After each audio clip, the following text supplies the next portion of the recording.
Trois grands métiers du cinéma, c'est producteur, distributeur, exploitant. Producteur, celui qui va chercher le financement, qui va monter le film.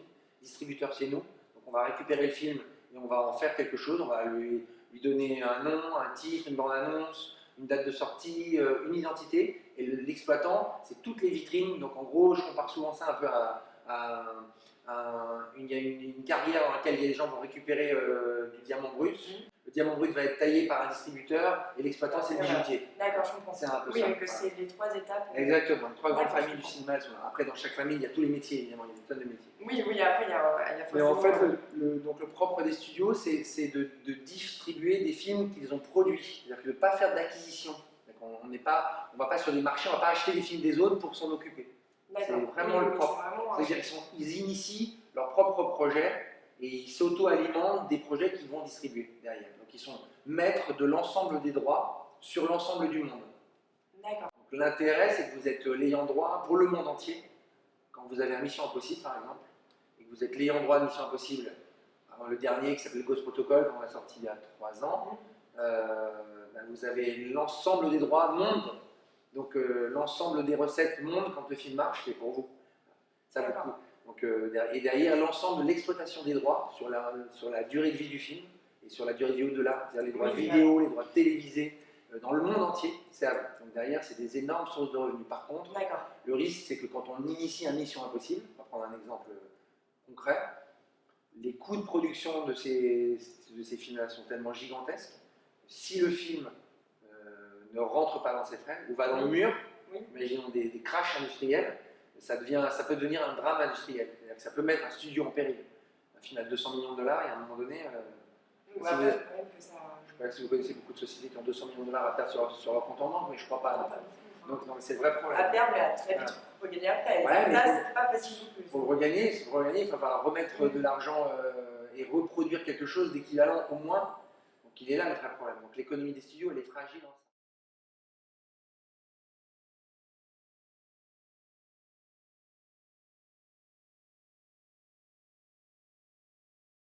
L'origine d'un projet. Par exemple, je ne sais pas si vous avez vu la semaine dernière, on a fait un petit coup avec Ben Stiller et Owen Wilson à la Fashion Week, qui ont défilé en Zoolander. Voilà, donc l'idée, c'était qu'en fait, il y a quelques mois, il y a 1 an, on a reçu le script de Zoolander 2, on l'a lu, tout le monde le lit, etc. On fait des retours. Donc tous les pays font des retours en disant nous on aime bien, il y a un truc, oui on peut en faire quelque chose, etc. À partir de ce moment-là, une fois que les retours sont toujours accompagnés de les Américains ne vous disent pas juste si vous aimez ou si vous n'aimez pas, il faut leur dire combien ça va faire d'entrer.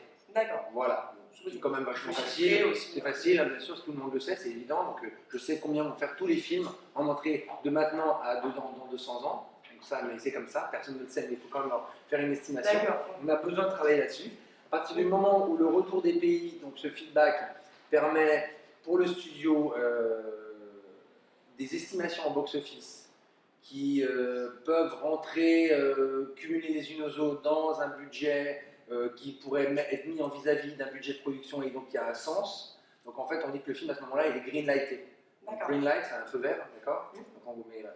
Donc on greenlight le movie, on greenlight le film, et à partir de ce moment-là, la phase de production va démarrer. Si demain on sort une comédie comme Brise de Nice ou un film avec les inconnus aux États-Unis ou en Australie, ça n'a aucun sens. C'est-à-dire que culturellement parlant, on aura beau faire tout ce qu'on veut, et malgré la dimension internationale de Will Ferrell aujourd'hui, qui est évidemment plus puissante qu'un inconnu, qu'un Pascal Legitimus, etc., c'est plus puissant, mais malgré tout, on n'arrive pas à déclencher une fréquentation sur ce film suffisamment importante pour qu'il y ait un sens de sortir le film en France. Donc il y a des barrières culturelles qui font qu'il y a des films qui sortent dans certains pays et pas dans d'autres, évidemment.